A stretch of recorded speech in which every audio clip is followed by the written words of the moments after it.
Hello everyone, welcome to BioBoost CBSE 2025.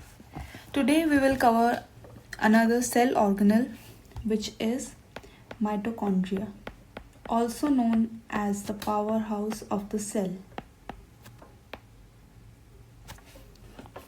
Mitochondrion arrives from a Greek word and plural of this is mitochondria. Mitochondrion is the single form. It is a double membrane bound organelle. We know it's a double membrane bound organelle. As you can see in this diagram, this is the outer membrane, this one is the inner membrane, and in cell here you can see mitochondria. Mito means thread, chondrion means granule-like. Mito means thread and chondrion is granule-like structure. It is found in cytoplasm of the cell and also known as the powerhouse of the cell. It was first observed by Richard Altman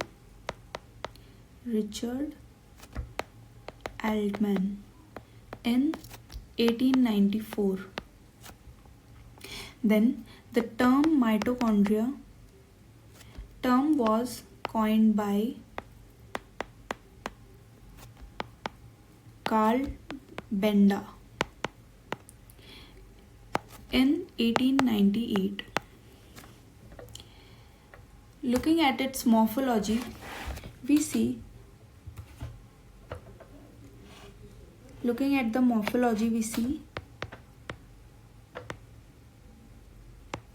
it ranges from 0.5 to 1.0 micron in diameter. Its shape is normal sausage shaped and in fibroblast it is elongated and thread-like.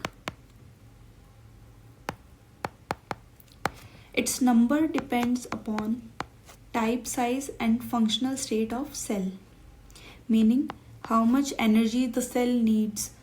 On that basis, its number and size depends.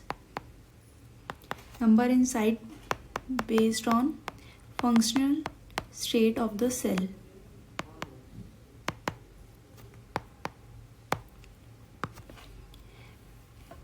An average liver cells contain around 1500 mitochondria. An average liver cell contain around 1500 mitochondria. Location wise, it is located where cells with high energy are required, that is sperm tail, muscle, flagella, many more. Then when we look at its structure wise, it has an outer membrane, in intermembrane space,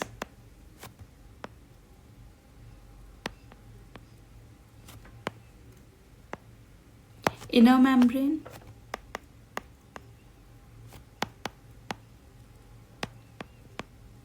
cristae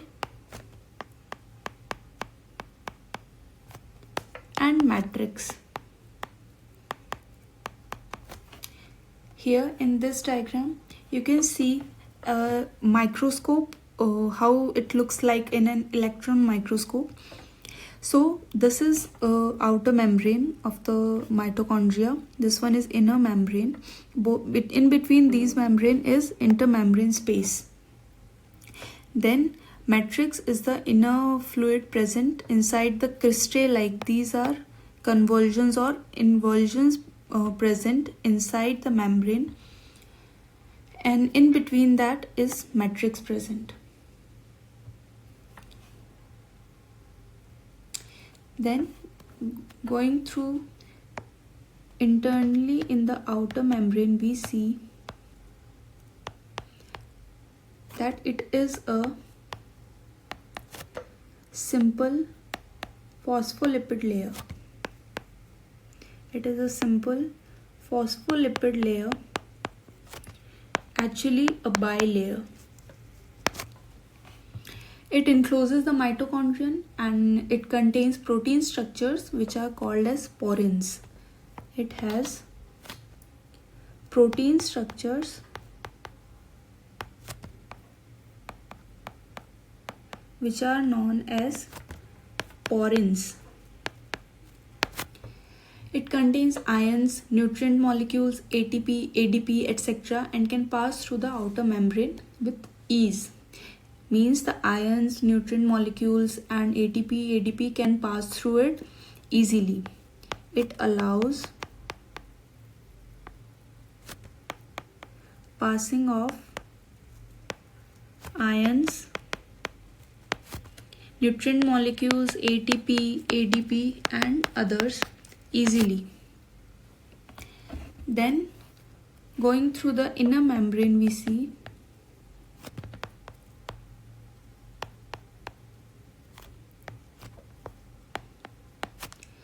it is freely permeable but only to oxygen, CO2 and water. It is permeable but with exception of only O2, CO2 and water. Then it contains complexes of the electron transport chain, ETC. Contains complexes of ETC, ATP synthase complex,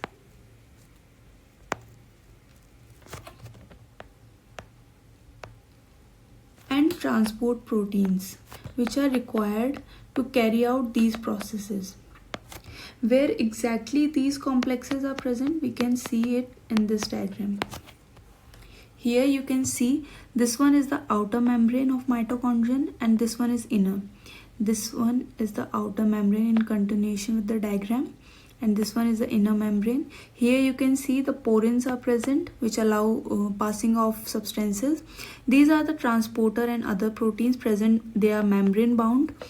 And here on inner membrane you can see these complexes are present, cytochrome C, ADP synthase. These all are part of ETC, electron transport chain, and they are present on the membrane itself, so they are membrane bound.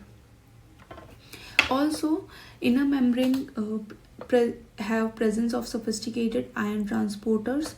Several antipode systems are also present, means several antipode systems are present on it which allow exchange of anions between the cytosol and the mitochondrial matrix. Then the inner membrane is devoid of cholesterol. It is devoid of cholesterol, but it is rich in phospholipid and cardiolipin. These both are lipids.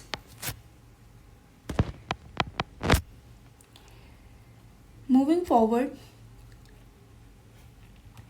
we see the space present in between these two membranes here in intermembrane space. In intermembrane space,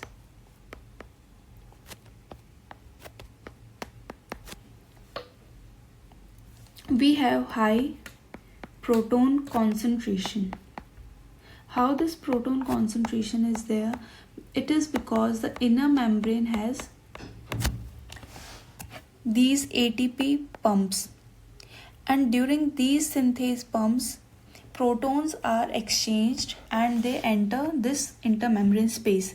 That's why its proton concentration is high, and the space between inner and outer membrane is approx 70 angstrom, means the space here is almost of 70 angstrom. Next is cristae.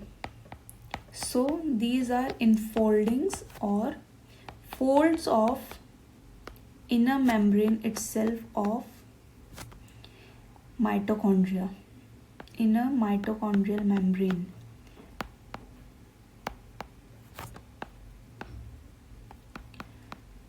Also, stalked particles or inner membrane spheres are present here. Cristae is covered with this inner membrane spheres and called as stalked particles or knobs or heads. They contain protein called F1 protein, F1 portion and F2 F0 portion. These both are present on ATP synthase pump. That means it helps in ATP synthesis and oxidation. During these processes, these proteins take part and they are present on cristae. Last part was matrix. So matrix has gel-like consistency,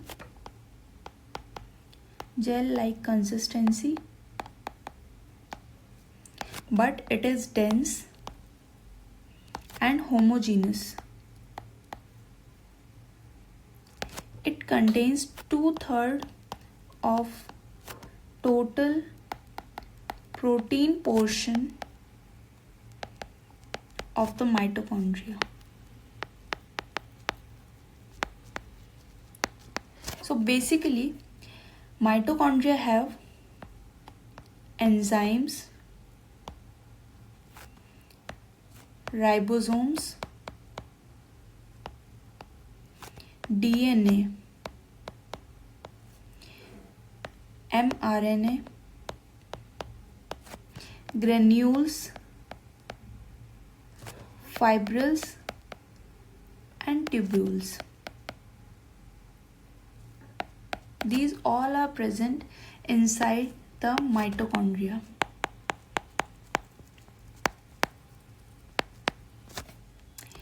So because these are present, enzymes are present. So what major enzymes are present and what are their roles? So these enzymes play major role in synthesis of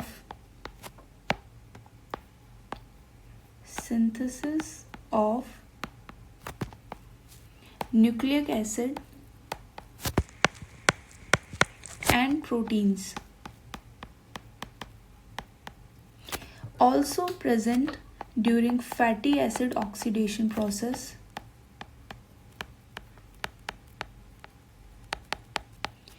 and Krebs cycle, or we call it TCA cycle. But the only enzyme present which is absent inside mitochondria is succinate dehydrogenase. So in MCQ type questions during NET exams or other competition exams, this question is majorly asked as which enzyme is not present inside mitochondria. So you should remember that this enzyme is absent and is not present during TCA cycle inside mitochondria. Then talking about the genetic material, we know that mitochondria has itself has its own DNA. So now we will talk about mitochondrial DNA.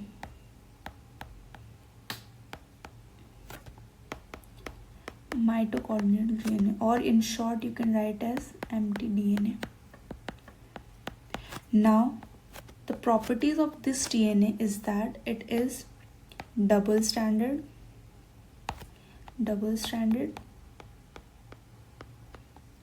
and circular molecule.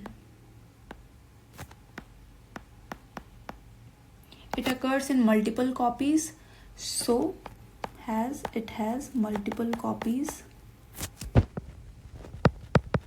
and it is usually attached to inner mitochondrial membrane. It stores biological information required for growth and multiplication of mitochondria, and it is capable of undergoing replication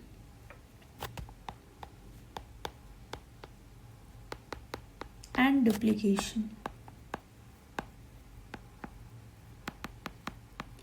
Human mitochondrial DNA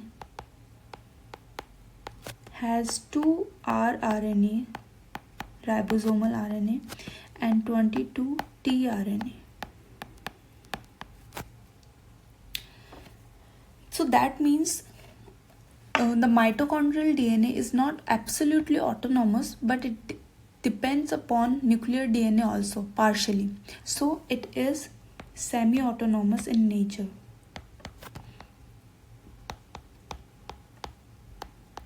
Because it is partially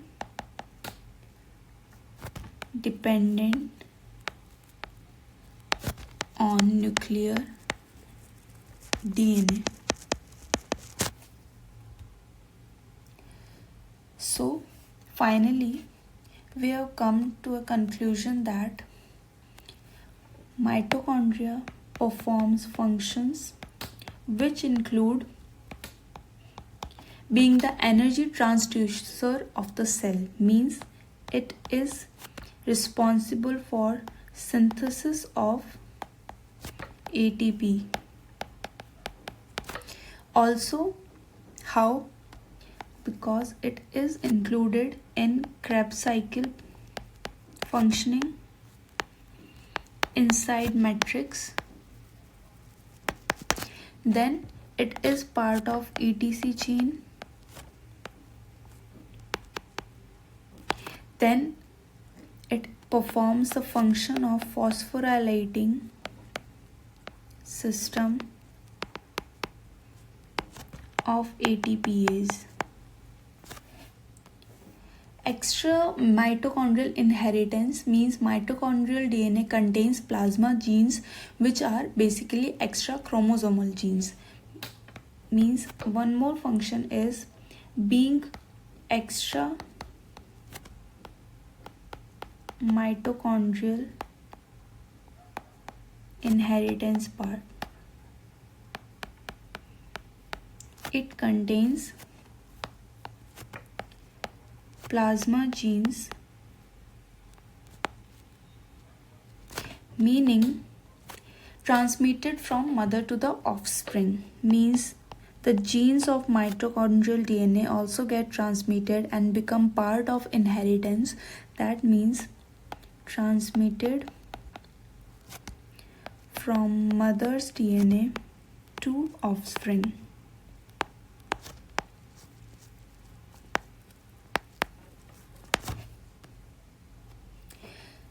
Third function includes synthesis of mitochondrial DNA, synthesis of mitochondrial DNA, RNA, and protein.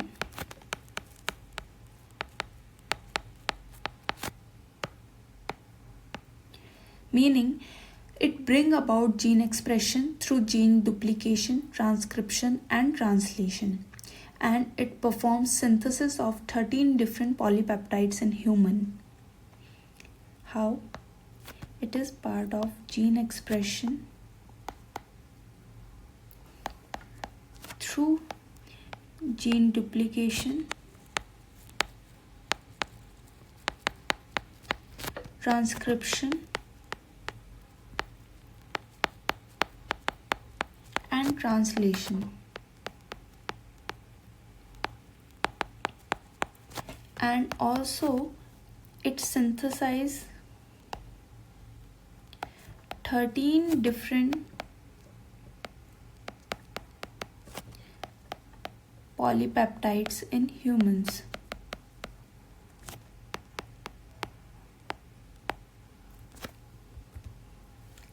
So We have seen membranes of mitochondria till now.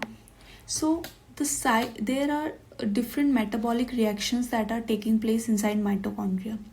So these metabolic reactions takes place inside all of the parts, like outer membrane has different metabolic reactions. So now we will categorize on the basis of metabolic reactions that are taking place on each membrane. So first is outer membrane. Outer membrane is responsible for carrying out oxidation of epinephrine. These all are basically metabolic reactions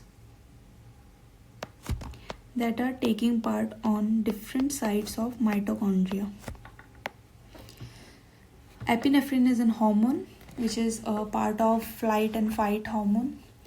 Next is degradation of a particular type of amino acid, which is tryptophan. Degradation of tryptophan.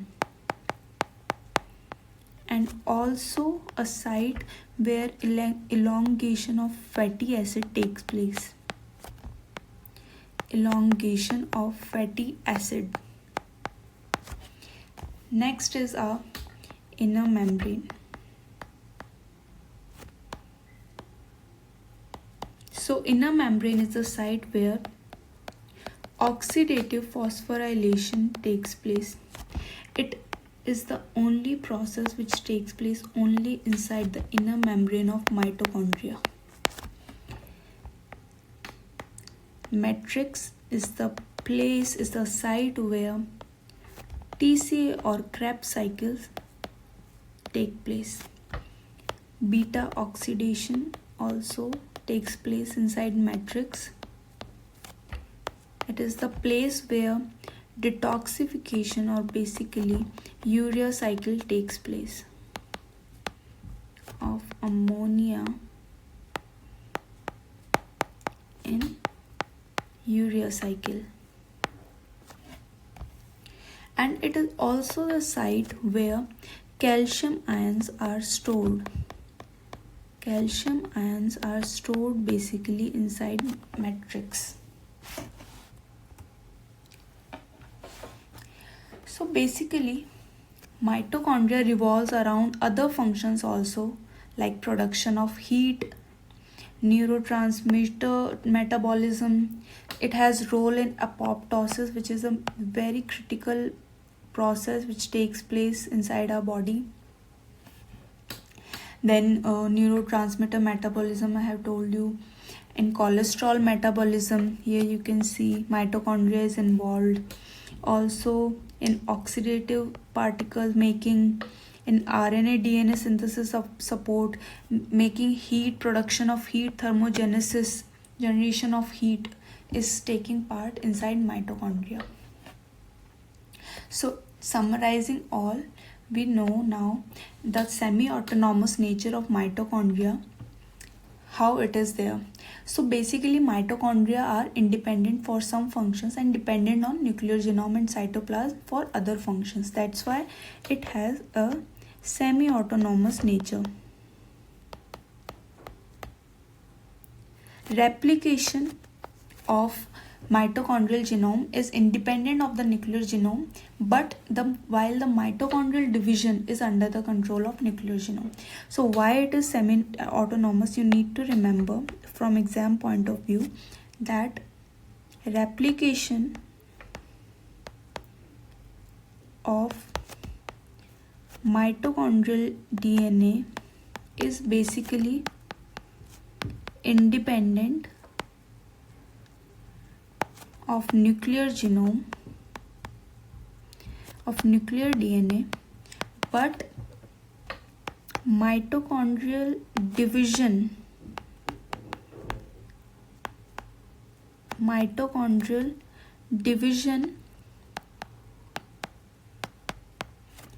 is basically under the control of nuclear genome.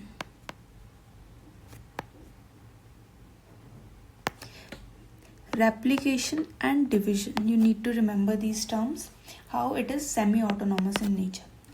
So this was all about mitochondria and the questions that might be asked from this organelle. Out of this, no other questions will be asked for this organelle, so you can go through these notes. If the speed is too low for you to watch, then you can increase your speed by 1.5x or 2x, and that will be all. In next video we will cover another organelle. Thank you so much for watching.